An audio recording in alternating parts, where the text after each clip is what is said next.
সাদিক কায়েম ভিপি হলে বিশ্ববিদ্যালয়ের সম্ভাব্য পরিবর্তন।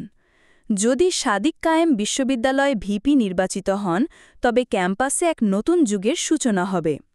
প্রথমত, বিশ্ববিদ্যালয় পাবে একটি নিরাপদ ও শান্তিপূর্ণ পরিবেশ। দখলদারিত্ব ও বাণিজ্যের অপসংস্কৃতি বন্ধ হবে, ফলে ক্যাম্পাস তার স্বাভাবিক শিক্ষাঙ্গনের মর্যাদা ফিরে পাবে।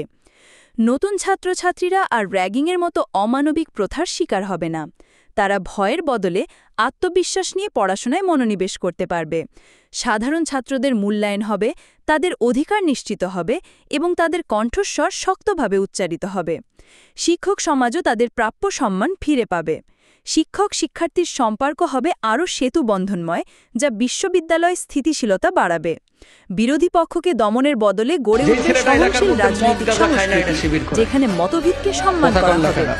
সবশেষে, এই পরিবর্তন শুধু বিশ্ববিদ্যালয়ের ভেতরেই সীমাবদ্ধ থাকবে না, এটি জাতীয় নেতৃত্ব গঠনের ক্ষেত্রেও বড় অবদান রাখবে। যোগ্য ও নৈতিক নেতৃত্ব সৃষ্টি হবে, যা পুরো দেশের জন্যই ইতিবাচক দৃষ্টান্ত হয়ে উঠবে।